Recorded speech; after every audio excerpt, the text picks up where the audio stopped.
welcome. It's time for us to go live again on One with Titi. So thanks so much for joining us. It's always a pleasure being right here to have interesting conversations.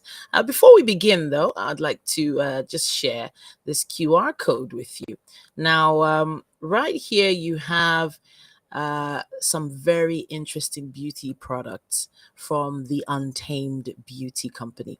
Now, I've been working with them for a little over a year now, and this particular company provides amazing organic skincare products that are all made in Europe. And they are beautiful. They smell amazing. They feel great on your skin. And they also have perfume, household cleaning products, and so much more. Why not scan the QR code on your screen right now and check out the website for yourself? You might want to make a purchase. It is Hamatan season, and everyone is trying to find a solution to this scaly skin we're going through. They have amazing skin foundation, lipsticks, and so much more. Why not check it out? All right, then, now to other matters. Today, we're going to be having a really interesting conversation with a very interesting person. Well, in case you are not aware, there is a blogging niche for just about every topic, with some topics dominating the popular interest more than others. And people flock to certain niches when they come into fashion or become in vogue. Now, today, we are going to be talking about food blogging. Food blogging is something that is a special craft, it's a special art. And food blogging is not something everyone can do. It's become increasingly innovative, commercially viable. And the relationship between these restaurants and food bloggers has been growing over the past few years. Foodies are eager to discuss and explore various recipes and cuisines. And today, we're going to discuss the business side, the opportunities and challenges around food blogging. Today, I'd like to welcome the main foodie, Taiwo Kamson. Now, she is the founder of Foodie in Lagos, a blog that offers so much to its readers. Now, they're unbiased reviews of restaurants, food products. They also curate a unique group dining experiences for guests to experience restaurants around Lagos. Now, the main foodie, as she likes to call herself, she's an ex-investment banker and venture capitalist, and a wife and mother of two. Help me welcome the main foodie herself, Taiwo Kamson. Hi, Taiwo. Hi, Titi. Hi, everyone watching from home or wherever you are. Nice to be here. All right, it's great to have you with us. And who doesn't like to talk about food? Who? Everyone loves to talk about food. Everyone loves to eat food. Everyone loves to smell food. Food is life. Food is passion. Food is essential. It's one of the three essentials, right? So Yeah. that's food, clothing, and shelter. So it feels like you can't go wrong when you're involved with at least one of those as a business or an entrepreneur. I But think. you need to let us in on how this all began. Tell us the story of the main foodie. Okay. So how did the blog start? Um, well, what was I doing in 2013? Okay, I was working, still in like the early stages of my career, and then I think it started as far back as 2007, to be honest. And I always went out. So I worked in an investment banking boutique.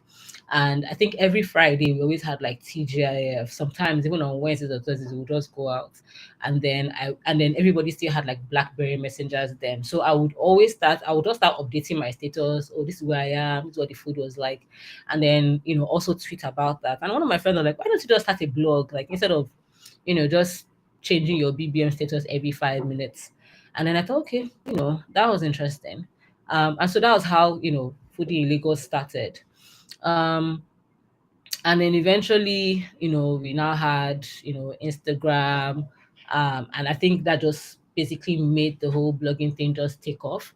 And I also had a lot of friends always calling me about or giving them recommendations on where can they go, what's the best thing, what's the best on the menu. And I just thought, look, I can't be repeating myself every 5 minutes per second per second. This is a blog. I've paid for a WordPress domain. Just go there and read everything you want to know, from the ambience to the price to the service, location, anything you want to know. Just go on that. And that was how we started. And I think officially I started my blog officially in 2013 in March. So in a few weeks, I'll be 10 years in the whole art of blogging. Wow, 10 years, just like that. Snap of your fingers. I know. 2013. But it Exactly. couldn't have been an easy task putting together this blog in 2013. First of all, people were still just trying to wrap their heads around relying on the internet for information, for food vendors, restaurants. Even photography then was a lot more expensive. Did you have to get special cameras? Because a BlackBerry's phone camera wasn't that sharp at that point, if you get my point. So how Yes. did So it really begin? yeah, so I had a camera. I bought a Canon EOS, was it 7D or 400? I can't remember what it was called, but it was one of those trainee um cameras from the Canon, yeah, the Canon brand. Was one of those entry starter cameras. And then, after a while, and then I had an iPhone eventually. So I could now start using my iPhone to take pictures.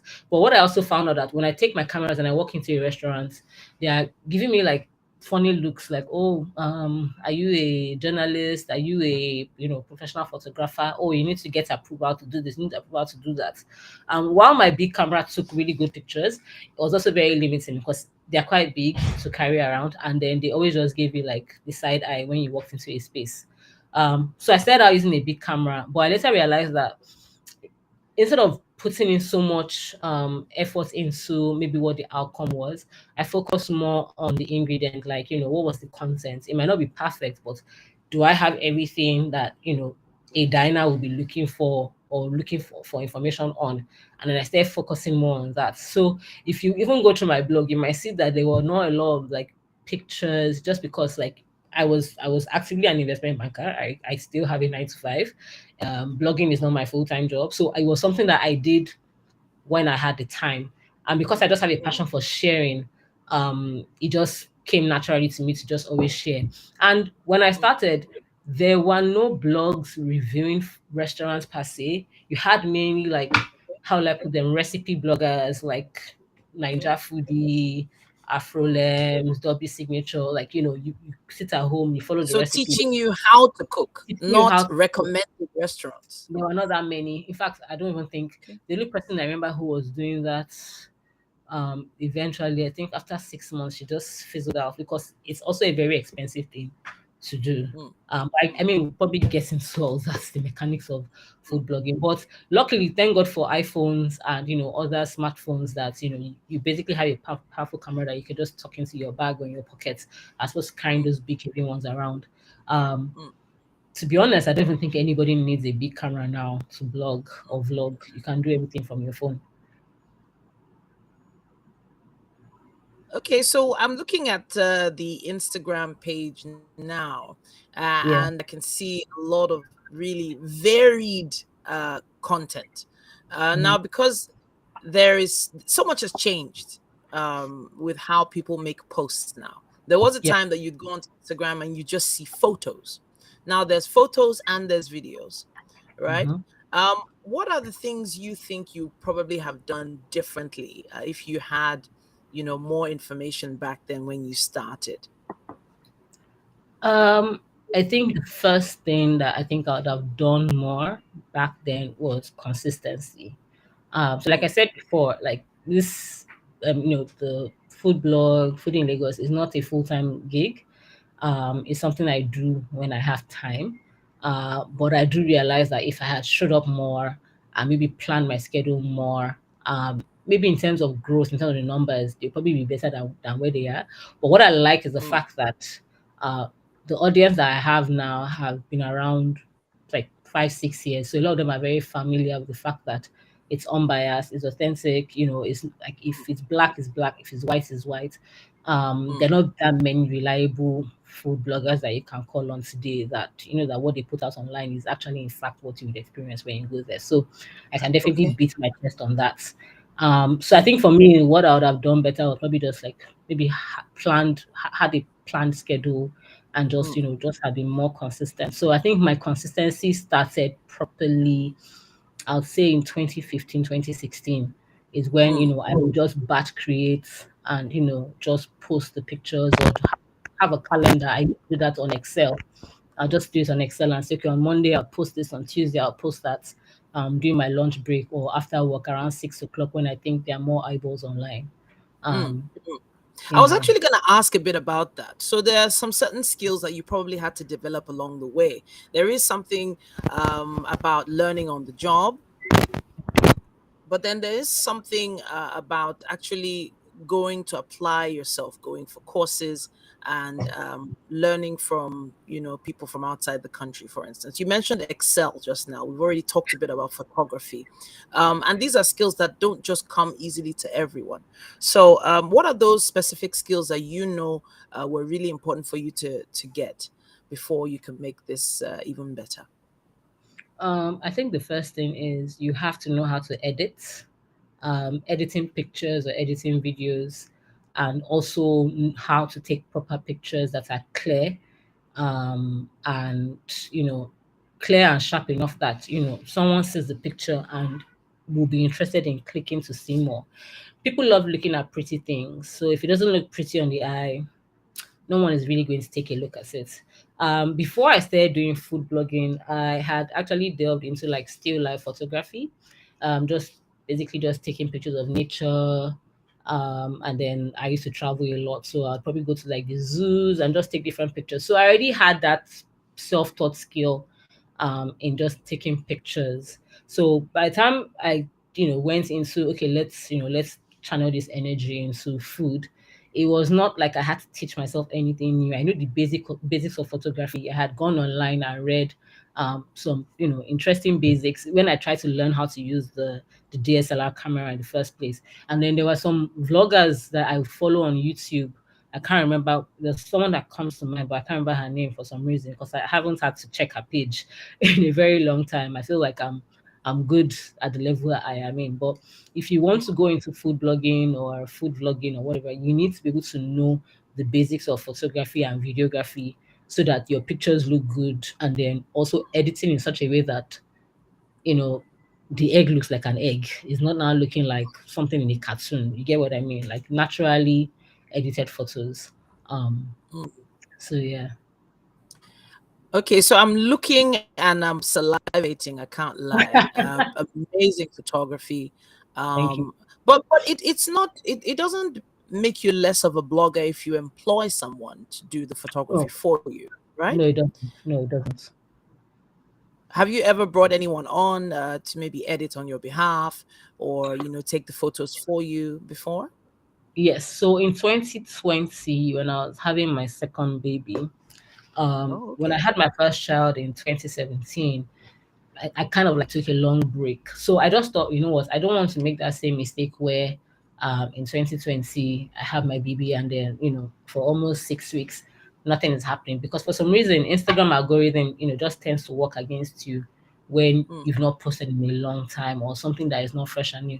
So I went out looking for like a social media manager slash content creator slash editor. So mm, obviously I'd never worked with anybody before. I was the editor, I was a writer, I was a photographer, I was a videographer.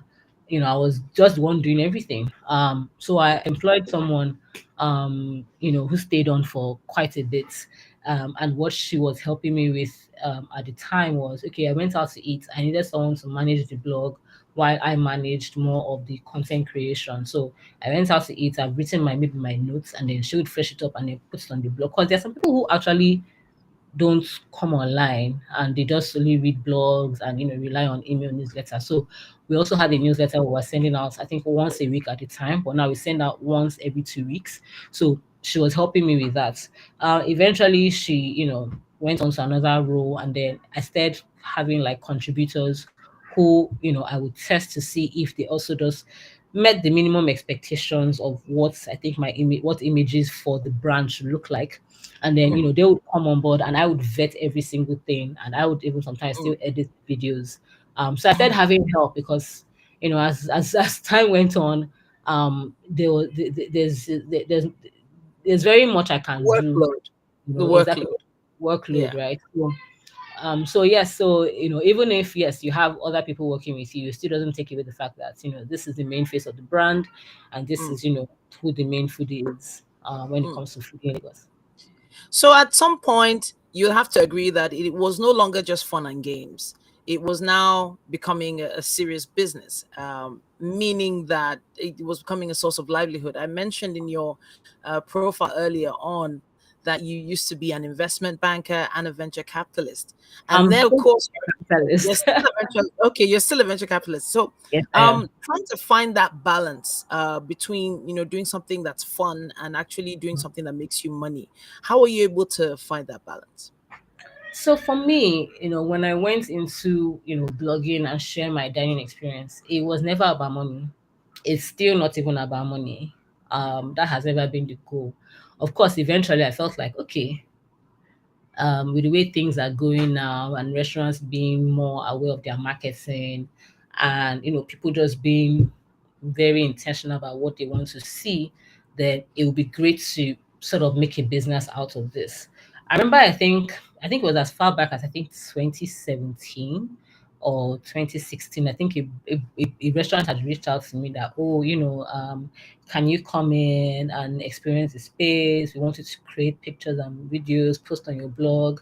What is your rates? And I'm like, rates? Oh wow, I didn't realize I could make money from this. So I just had to start thinking, okay, what should I charge? What is an adequate charge? And I had a small following. I think I still had less than 10,000 followers.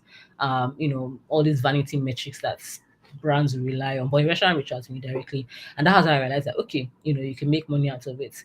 And I think for me, how I've just maintained that balance is the fact that, like, I'm not hungry, so I'm not going to take like free food just to say good things about your space and misinform my audience or mislead them. So that has made me very, like, level-headed in the fact that Mm, it's not a money thing. So I'm not going to just jeopardize my integrity mm. for a plate of food, right? But you Um, but you have to agree. You have to agree that some of these restaurants are making a ton of money. you think so? And they're Not charging they're really.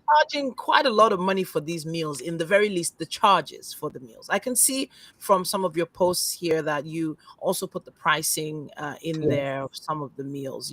So which is great.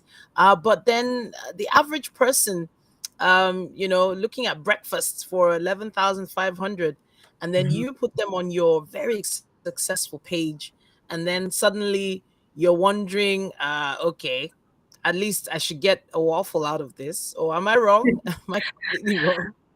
So the thing is, like, at the end of the day, you have to know your why. For me, I've always been big on food. I love good food. I would travel for food. I wouldn't even travel to shop. I would travel to just experience different cuisines and different cultures. So no matter what, I would always share. If I'm not sharing on food in Lagos, I'm sharing on my WhatsApp story, or I'm sharing on my Facebook, my personal Facebook, or I'm just sharing on my personal profile on TikTok. So I would always share. That's the thing.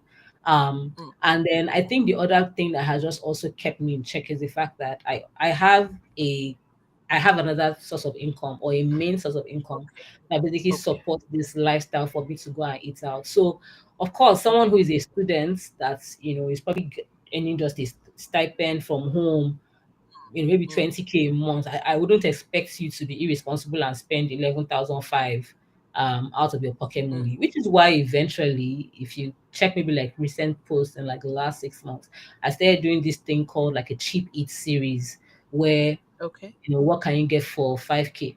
What can you get for Mm, 3K? What can you get for 2.5? Because yeah. I also realized that there's something called sapa, and not everybody can afford to eat out and spend 25K at a go, right? So, Sure. um, but I'll say, like, the mix of my audience are mainly, like, I'll say upward, like, mobile working people. I think the age range in terms of well, the insights Instagram tells me that the age range of my audience is from like 25 to about Upward, yeah. 55, Mm, 60. So they can afford that. But again, it's a good mix of affordable content and mm, high end mm. eventually. So I don't know, they just have to be responsible. I think that's the reason I'll say. I won't say go and spend all your money on food and Yeah, you're sure, sure. hungry.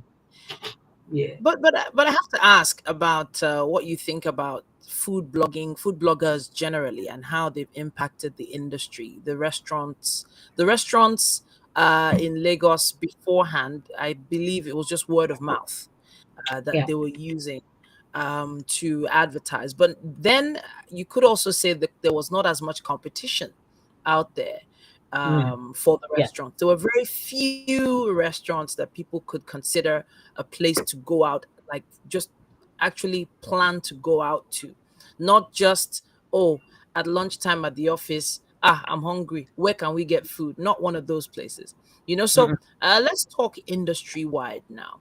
Do you believe your blog has had a positive impact on the industry, or what do you think it's done? Yes, I think so. I think my blog has definitely had a positive impact on the industry.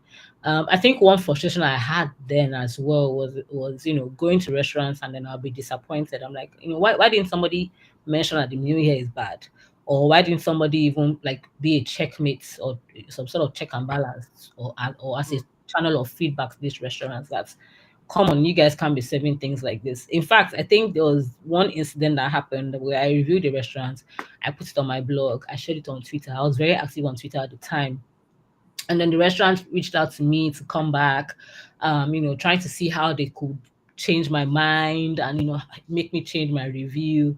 And I just declined because I just thought I want people to read my blog and go there and have the exact experience or have or know what to expect as opposed to me coming to a restaurant, I'm coming and everything is so perfect. And then I now start getting feedback in my emails or my comments like, oh, food in Lagos, you're lying. We went here, the food was bad, service was bad, this was bad.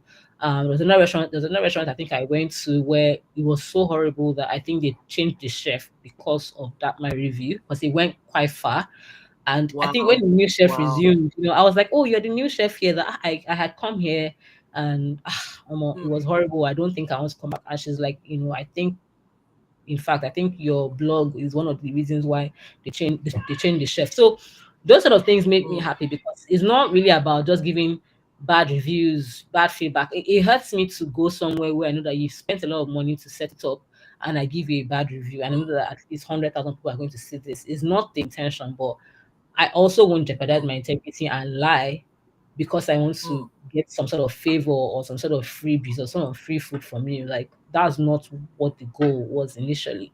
So I think now with the advent of more food bloggers, it's kind of put restaurants more in check. Um, they look out for these reviews as well as a source of feedback. And they're also very wary of getting bad feedback as well. So the minute you okay. put out a bad feedback or a bad review, most times, more often than not, somebody from the restaurant will reach out, or a friend of a friend or the owner, someone who is Mm, invested in the whole thing will reach out to you. I'm like, oh, please, sorry for that mm, experience. Can you come back? I've had other mm. chefs reach out to me when I put out a review that, oh, they are worried like maybe this review might hurt this, young and upcoming chef. And I'm like, look, let everybody take it in good stride because I actually want chefs to succeed. You don't go So you've to, never taken you've never taken a post down. Have you ever I taken a post down because they called? no, I haven't. I haven't. Wow. I haven't because I'm just wondering. There's no need. The best I would do is if I do go back there, I would Mm, link the old post to the new post that we had visited okay. this place in XX time and we've gone Interesting. back now and certainly things Mm, have improved or even order the same meal all over mm. again. That okay, we've given about 6 months space or a year. Like what has changed So or there is it is still that. So there is that God factor, that comes what they into gonna do? play. Yeah, so I say God factor. It does feel like, a lot of the time when I'll call when it an platforms authority. get I'll call it just successful. being an authority. I think for me, I'm more comfortable with just saying an authority. Because I'm Okay. still very humble. I still feel like, there's still so much to cover. There's still so much to learn. But I like the fact Mm, that with the advent and the increase in popularity of food bloggers, lifestyle blogging, whatever you want to call it, it's helped restaurants get feedback directly now, as opposed to people who go to mm, the restaurants. The food is bad, you can't even eat it, and you're paying for it, and you leave, and then you're angry, and you just tell yourself, I'm never going back there again. The restaurants mm. deserve to get that feedback. You're paying for it, it's not free. So the best or the least you can do is let them know, so that way they can adjust. Because what happens is that by the time you tell all your friends, oh, don't go to XYZ, that person Mm. tells the next that person, and then nobody's going to the restaurant, and the restaurant just dies a slow death. And Wow. millions and millions of naira has gone down the I, drain.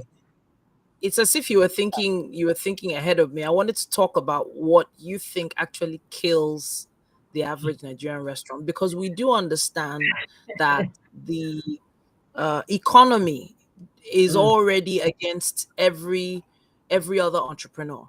yeah. They've made a huge investment. They brought on staff that were recommended to them. But what do you think is really killing Nigerian restaurants? So apart from, obviously inflation in food prices and maybe like poor supply chain, today you can access doc. Next week you try to buy the doc, your supplier doesn't have. So supply chain issue is one. I think the second issue is that some restaurants try to do too much. um when I mean they try and do too much, so sometimes they walk into a space, you don't know if their expertise is in intercontinental meals or buffet, or maybe Asian, or or African meals. It's just all over the place. So if they don't niche down to essentially what they think they are good at, it's one of the recipes for failure. um I think another thing that has also killed restaurants is just poor staff training.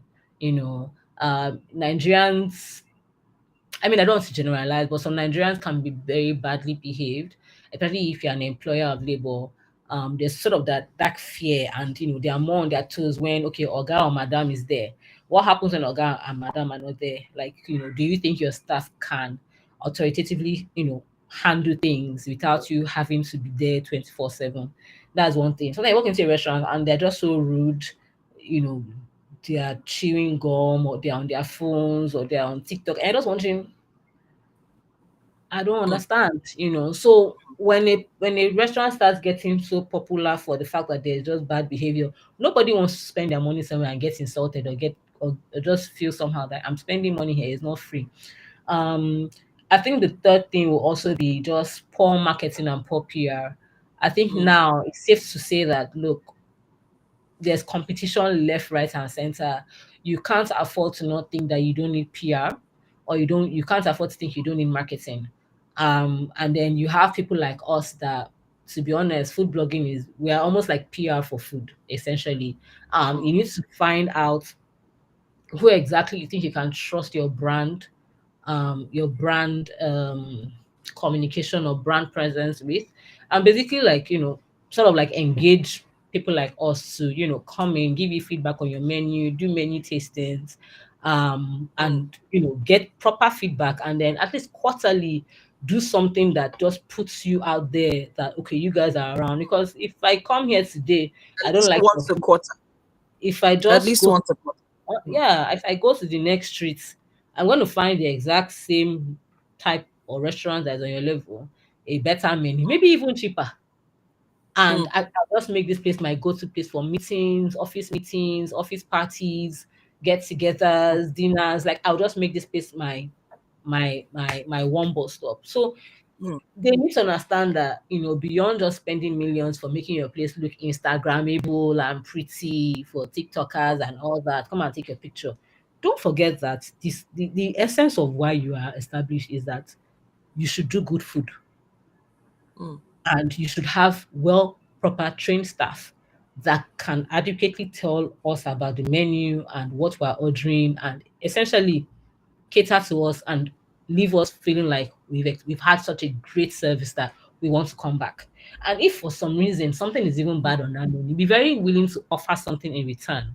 That, oh, we apologize for this, can we, give you a free dessert next time you come?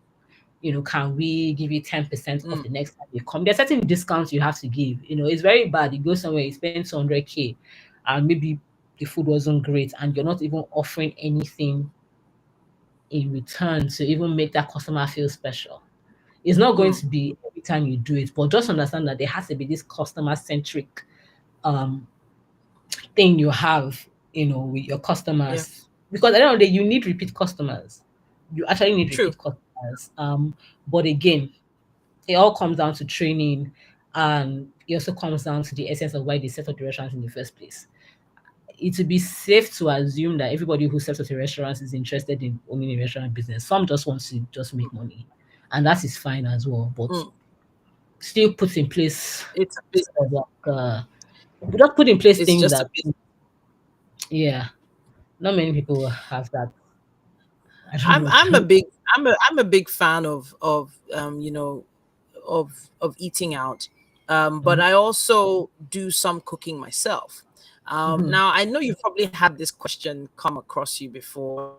The mhm. question of, okay, so you're a food blogger, can you cook? Has that question ever have I hit you before? And how does it make you feel though? Because you did mention earlier that when you started, a lot of them were menu bloggers. They used to teach Yeah, people how to cook. But you are recipes. talking about how the food tastes. So Yeah. how do you normally respond when people ask you that? Well, sometimes I can be funny and sometimes I'm straight to the point. If I want to be funny, I'll be like, but I did tell you that I review food. I didn't tell you I cook food. So why are you asking me why I can't cook? But I can't cook. Eventually, in fact, during COVID, of course, restaurants weren't open. A lot of places weren't open. Some of them were doing deliveries. So I started trying out like quick recipes or some of the things that were trending. I think with them we had like dalgona coffee trending. Um, I think I started doing like some, quick 1 minute recipes that I'll post on my page during COVID. So, from time to time, I do put out some, recipe videos. In fact, I even wanted to start putting out some more because I started acquiring some kitchen gadgets here. And then I just thought, okay, you know what? I'm a foodie in Mhm. Lagos.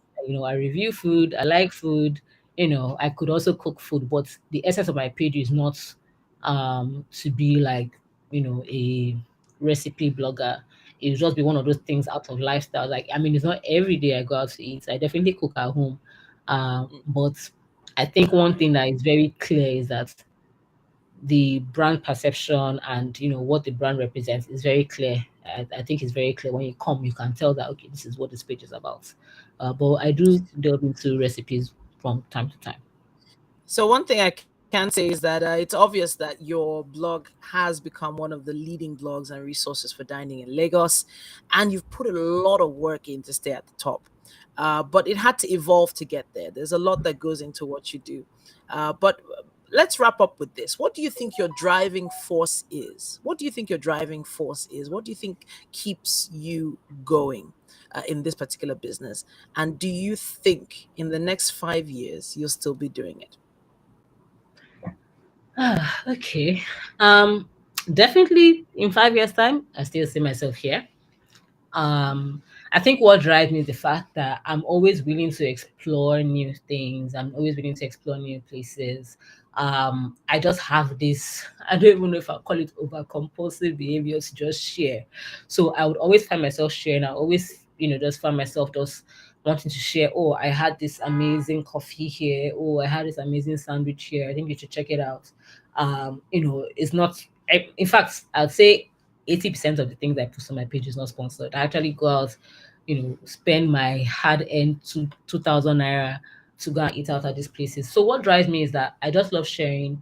I also love the fact that I have a platform that can give feedback to restaurant owners that I might not be able to meet one on one. Because I tend to just want to dine at restaurants anonymously. In fact, for the longest time, I didn't have my face on the page, but I had to sort of come out of my shell to just own that brand and not, just be a faceless individual. I felt like audience wanted to connect with, who is Ty, who is she, what does she like, what does she look like, what does she like to eat. I think now, if you spend enough time on my page, you would find that there are certain things I typically would order almost every time I'm at a restaurant. So I just feel like in 5 years' time, I'll still be here as one of the top two, top three food bloggers in Lagos that you can rely on for unbiased reviews and unbiased feedback on exactly what it is that you experience. Like your A is your A. And that alone pushes me because integrity is one thing that I've always guarded jealously, and it's something that I would protect no matter what. So those things just keep me going. And just walking into restaurants now and seeing that, like, compared to what it was 10 years ago and now, it's very different. What people look out for is very different.